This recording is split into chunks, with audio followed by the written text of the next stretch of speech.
আচ্ছা, প্রথমেই যে জিনিসটা আমার চোখে পড়েছে সেটা হলো পরিবেশ। পরিবেশ। হ্যাঁ, দুটো গল্পেই কিন্তু বর্ষার রাত, নির্জনতা আর প্রকৃতির একটা ভয়াল রূপের বর্ণনা আছে। একদম ঠিক। আর এখানেই আমাদের প্রথম সূত্রটা লুকিয়ে আছে। তাই হ্যাঁ, গবেষণাপত্রটিতেও এই বিষয়টাকে খুব গুরুত্ব দেওয়া হয়েছে। সেখানে বলা হচ্ছে বাংলার ভূতের গল্পে পরিবেশ শুধু একটা পটভূমি নয়, বরং নিজেই একটা চরিত্র। ঠিক তাই, নিজেই একটা জীবন্ত চরিত্র। ভাবন্ত, ঝমঝম বৃষ্টি, বাঁশঝাড়ে বাতাসের ওই শশ শব্দ। দূরে কুকুরের কান্না। হ্যাঁ, এই শব্দগুলো আমাদের অবচেতনে একটা আদিম ভয়কে জাগিয়ে তোলে। এটা সেই ভয় যখন মানুষ প্রকৃতির কাছে অসহায় ছিল। মানে শহুরে কোলাহলে আমরা হয়তো এই ভয়টা ভুলে যাই, কিন্তু গল্পগুলো আমাদের সেই আদিম সত্তার কাছে ফিরিয়ে নিয়ে যায়। এক্স্যাক্টলি। এই ব্যাপারটা খুব ইন্টারেস্টিং। তার মানে ভূতের আবির্ভাবের আগেই পরিবেশটা আমাদের মানসিকভাবে দুর্বল করে দিচ্ছে। ঠিক। নিশুতি রাতের ডাকে গল্পটাতেও তো লেখক কয়েক পাতা ধরে শুধু পুকুর পাড়ের বর্ণনা দিয়েছেন। ব্যাঙের ডাক, ঝিঝি পোকার শব্দ, পচা পাতার গন্ধ, এই সব কিছুর মাধ্যমে একটা অস্বস্তিকর আবহ তৈরি করেছে। আমার তো মনে হয় ভূতের চেয়ে এই পরিবেশটাই বেশি ভয়ঙ্কর। আপনি একেবারে মোক্ষম পয়েন্টটা ধরেছেন। এটাকে বলা যেতে পারে প্রাইমিং। প্রাইমিং। হ্যাঁ, মানে গল্পকার সচেতনভাবে আমাদের ইন্দ্রিয়গুলোকে এমন সব তথ্যে ভরিয়ে দেন যা আমাদের মস্তিষ্ককে ভয়ের জন্য প্রস্তুত করে তোলে। আচ্ছা। আচ্ছা, ফলে যখন মূল ভয়ের উপাদানটি অর্থাৎ ভূত সামনে আসে, আমরা তখন এমনিতেই একটা উত্তেজিত এবং দুর্বল অবস্থায় থাকি। ঠিক। লোককথাতেও দেখুন, শেওড়া গাছটাকেই এমনভাবে বর্ণনা করা হয় যেন ওটার নিজেরই একটা অশুভ সত্তা আছে। দিনের বেলায় যে গাছটা নিতান্তই সাধারণ, রাতের অন্ধকারে সেটাই হয়ে ওঠে ভয়ের প্রতীক। আচ্ছা, পরিবেশের পর আসা যাক গল্পের নায়কদের প্রসঙ্গে। নায়কদের কথায় দুটো গল্পে একটা মিল আছে। নায়করা কিন্তু সাধারণ মানুষ, যারা কোনো না কোনো নিয়ম ভাঙছে বা একটা সীমানা পার করছে। হ্যাঁ, এটা একটা গুরুত্বপূর্ণ প্যাটার্ন। লোককথার ছেলেটা মায়ের বারণ শোনেনি, রাতে মাছ ধরতে গেছে। আর সাহিত্যিকের গল্পের নায়ক রাহুল, সে তো বন্ধুদের সাথে বাজি ধরে ওই পুরো বাড়িতে ঢুকেছে। হ্যাঁ, এই যে একটা চ্যালেঞ্জ বা হটকারিতা, এটা কি এই ধরনের গল্পের একটা বাধা ছক? এটা শুধু ছক নয়, এটা গল্পের মনস্তাত্ত্বিক ভিত্তি। গবেষণাপত্রটিতে এটাকে ট্রান্সগ্রেশন বা সীমা লঙ্ঘনের আখ্যান হিসাবে চিহ্নিত করা হয়েছে। সীমা লঙ্ঘন। হ্যাঁ, প্রতিটি সমাজে কিছু অলিখিত নিয়ম থাকে, কিছু সীমানা থাকে, ভৌগোলিক এবং আচরণগত। এই গল্পগুলো সেই সীমানাগুলোকে চিহ্নিত করে দেয়। আর যখন গল্পের নায়ক সেই নিয়ম ভাঙে, সে আসলে সামাজিক শৃঙ্খলাকে চ্যালেঞ্জ করে, আর তার যে পরিণতি হয় সেটা বাকিদের জন্য একটা সতর্ক বার্তা হয়ে দাঁড়ায়। তার মানে ভয়টা শুধু ভূতের জন্য নয়, নিজের সিদ্ধান্তের পরিণতির ভয়ও এর সাথে জড়িয়ে আছে। একদম। রাহুলের কথাই যদি ধরি, পোড়ো বাড়িতে ঢোকার পর ওর মনের ভেতরের দ্বন্দ্বটা খুব পরিষ্কার। একটা প্রশ্ন ওকে তাড়া করে বেড়াচ্ছে, আমি কি এটা সত্যিই করব? হ্যাঁ, কেন আমার বন্ধুদের চ্যালেঞ্জ মেনে আমার জীবন ঝুঁকিতে ফেলছি? এখান থেকেই তো আসল ভয়টা শুরু হচ্ছে, তাই না? ঠিক, এখান থেকেই একটা মনস্তাত্ত্বিক ফাঁদ তৈরি হয়। ফাঁদ? হ্যাঁ, গল্পেরটা লাইন আছে না, আর পিছিয়ে যাওয়ার কোনো পথ নেই। আছে। এই অনুভূতিটা ভয়াবহ। এটা এক ধরনের অসহায়ত্ব তৈরি করে, যেখানে মানুষ মনে করে সে তার নিজের সিদ্ধান্তের কারণেই বন্দী হয়ে গেছে। মানে ভূত তাকে আক্রমণ করার অনেক আগে সে নিজের হটকারিতার জালে আটকা পড়ে গেছে। এটা কিন্তু বৃহত্তর মানব অভিজ্ঞতারই একটা প্রতিচ্ছবি। কিভাবে?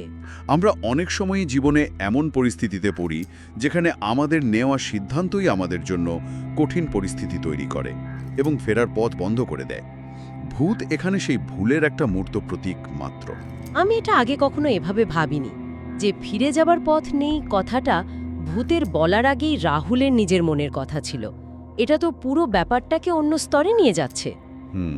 আচ্ছা, এবার তাহলে সেই মূল আকর্ষণে আসা যাক, মানে স্বয়ং ভূতের চেহারায়। ভূতের বর্ণনা, রাইট। দুটো গল্পেই ভূতের বর্ণনা কিন্তু বেশ অদ্ভুত। শেওড়া গাছের পেতনির পা দুটো নাকি পেছন দিকে ঘোরানো, ক্লাসিক একটা বর্ণনা। আর রাহুলের দেখা সেই ছায়াভূত, লম্বা পাতলা, কিন্তু ওর মাথাটা অস্বাভাবিকভাবে একদিকে কাত হয়ে আছে। কেন এই ধরনের বর্ণনা? কেন ভূতকে সোজাসাপটা ভয়ঙ্কর না দেখিয়ে এমন অদ্ভুত বা অড করে দেখানো হয়? এখানে মনোবিজ্ঞানের একটা খুব পরিচিত তত্ত্ব কাজ করে, যেটাকে বলা হয় আনক্যানি ভ্যালি। Uncanny valley. হ্যাঁ, আনক্যানি ভ্যালি তত্ত্বটা হলো, যখন কোনো কিছু দেখতে মানুষের খুব কাছাকাছি কিন্তু পুরোপুরি মানুষের মতো নয়, তখন আমাদের মনে সবচেয়ে বেশি অস্বস্তি আর ভয় তৈরি হয়। আচ্ছা। একটা 10 হাতের দৈত্যের চেয়ে পেছন দিকে পা ঘোরানো একজন নারী মূর্তি অনেক বেশি ভয়ঙ্কর। কেন? কারণ দ্বিতীয়টা আমাদের চেনা জগতের পরিচিত একটা ফর্মকে বিকৃত করে দেয়। ও আচ্ছা, বুঝতে পারছি। মাথা কাত হয়ে থাকা ছায়াটাও তাই। আকৃতিটা মানুষের, কিন্তু ওই সামান্য অস্বাভাবিকতা আমাদের মস্তিষ্কে বিপদ সংকেত পাঠিয়ে দেয়। এটা আমাদের বোঝাতে চায় এটা দেখতে মানুষের মতো হলেও এটা মানুষ নয়, এটা অন্য কিছু। আর এর সাথে যোগ হয় অন্য ইন্দ্রিয়ের আক্রমণ। যেমন রাহুলের গল্পে যেমন একটা পচা গন্ধের কথা বলা আছে, বা দরজাটা ক্যাচ করে খুলে যাওয়ার শব্দ। তার মানে গল্পকার শুধু আমাদের চোখে নয়, আমাদের কান আর নাককেও ভয় দেখাতে চাইছেন। ঠিক তাই, একটা সম্পূর্ণ সংবেদনশীল অভিজ্ঞতা তৈরি করাটাই লক্ষ্য। মানে একটা 3D এক্সপিরিয়েন্স বলতে পারেন। সবচেয়ে শক্তিশালী ভয় সেটাই যা আমাদের একাধিক ইন্দ্রিয়কে একসাথে নাড়া দেয়, কারণ এটা আমাদের কল্পনাকে আরও বেশি কাজ করতে বাধ্য করে। ঠিক। যা দেখছি তার চেয়ে যা কল্পনা করছি, যা শুনছি বা যার গন্ধ পাচ্ছি, সেটা প্রায়শই আরও ভয়ঙ্কর হয়ে ওঠে। কারণ সেই ফাঁকগুলো আমাদের মস্তিষ্ক নিজের সবচেয়ে বড় ভয় দিয়ে পূরণ করে।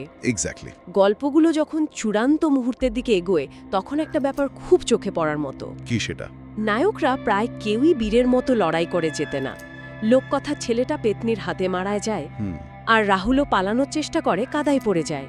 ঠিক তখনই সে কানে শোনে সেই হিমশীতল ফিসফিসানি, কেন এলে, ফিরে যাওয়ার পথ নেই। ক্লাইম্যাক্স। তবে এরপর সে একটা অদ্ভুত প্রতিরোধ করে। সে বলে, আমি ভয় পাই, কিন্তু আমি গতানুগতিক নই, আমি এই ভয়কে জয় করব। এই শেষ মুহূর্তের সাহস দেখানোর মানে কি? এটা একটা খুব জটিল প্রশ্ন, আর এর উত্তর গল্পের ধরনের ওপর নির্ভর করে। আপনার কি মনে হয়, এটা কি সত্যিকারের সাহস, নাকি এক অনিবার্য পরিণতির মুখে দাঁড়িয়ে একটা শেষ আর্তনাদ? আমার তো দ্বিতীয়টাই মনে হয়। তাই? কেন? কারণ এর পরেই বিদ্যুৎ চমকায়, আর রাহুল শেষবারের মতো সেই ভয়ঙ্কর মুখটা দেখে। তারপর সব শেষ। এখানে কোনো বীরত্বপূর্ণ বিজয় নেই, বরং মনে হয় ওর এই কথাগুলো ওর অসহায়ত্বকেই আরও বেশি করে ফুটিয়ে তুলছে। আমি আপনার সাথে একমত। সাহিত্যিক গল্পগুলোতে প্রায়শই এই অস্পষ্টতা রাখা হয়। রাহুল লড়াই করে জেতে না, আর এই হারটাই গল্পটাকে আরও বেশি বাস্তব আর ভয়ঙ্কর করে তোলে। কারণ বাস্তব জীবনে আমরা সবসময় জিততে পারি না। ঠিক। আর ওই ফিসফিস করে বলা কথাগুলো, ওটা শুধু একটা হুমকি নয়, ওটা আসলে রাহুলের নিজের নেওয়া সিদ্ধান্তের পরিণতির একটা প্রতিধ্বনি। বাহ। ভূতটা শুধু সেই কথাটাকেই বাইরের জগতে প্রকাশ করেছে যা রাহুলের মনে আগে থেকেই চলছিল। তাই এটা একটা মনস্তাত্ত্বিক ফাঁদ যা শেষে বাহ্যিক রূপ নিয়েছে।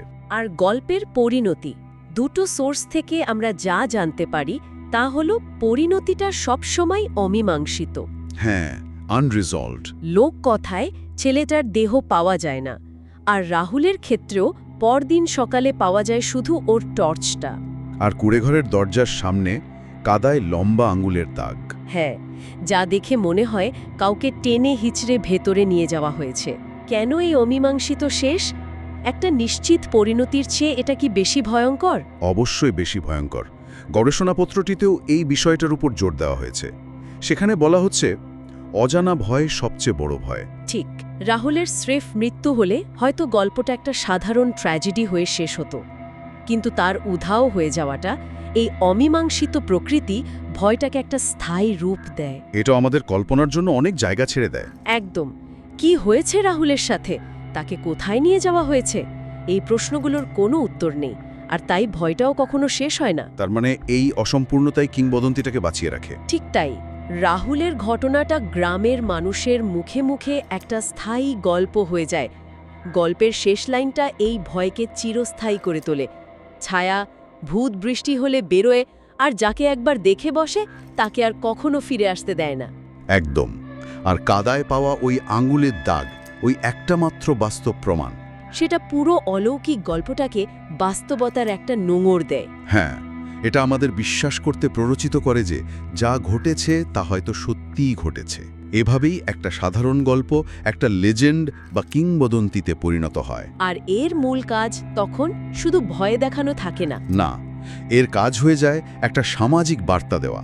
কিছু জায়গা আছে যেখানে যাওয়া উচিত নয়, এমন কিছু সীমানা আছে যা পেরোনো উচিত নয়। তাহলে সব মিলিয়ে এই আলোচনা থেকে যা উঠে আসছে তা হলো বাংলার ভূতের গল্প শুধু একটা অলৌকিক সত্তার গল্প নয়। না, একেবারেই নয়। এটা আসলে আমাদের পরিবেশ, আমাদের সমাজ, আমাদের নিয়ম ভাঙার প্রবৃত্তি আর তার পরিণতির এক জটিল বুনন। খুব সুন্দর বলেছেন। পরিবেশ আমাদের মানসিকভাবে প্রস্তুত করে। নায়কের হঠকারিতা গল্পের চালিকা শক্তি হিসেবে কাজ করে, আর ভূতের অস্বাভাবিকতা আমাদের অস্তিত্বের গভীরে গিয়ে ভয় জাগায়। ঠিক তাই। আর সবশেষে এই গল্পগুলোর অমীমাংসিত প্রকৃতি নিশ্চিত করে যে ভয়টা যেন আমাদের মনে স্থায়ীভাবে থেকে যায়। এটা একটা চক্রের মতো যা প্রজন্ম থেকে প্রজন্মান্তরে ঘুরতে থাকে। দারুণ একটা আলোচনা হলো। আমাদের শ্রোতার পাঠানো সোর্সগুলো সত্যি অসাধারণ ছিল। নিঃসন্দেহে। তাহলে আমাদের আজকের আলোচনার শেষে একটা প্রশ্ন থেকেই যায়। এই গল্পগুলো আমাদের এটাই বারবার বলে যে কিছু দরজা হয়তো বন্ধ থাকাই ভালো, কিছু সীমানা না পেরোনোই উচিত। কিন্তু আসল প্রশ্নটা হলো, মানুষের কৌতূহল এবং ভয়ের মধ্যেকার সেই অদৃশ্য রেখাটা ঠিক কোথায়? আর সেই রেখাটা পার করে ফেলার পর রাহুলের মতো শেষ মুহূর্তে সাহস দেখানোটা কি আসলে মুক্তি খোঁজার একটা চেষ্টা? নাকি সেটা শুধুই এক অবশ্যম্ভাবী পরিণতির আগে নিজের অস্তিত্বকে জানান দেওয়ার শেষ মুহূর্তের আস্ফালন?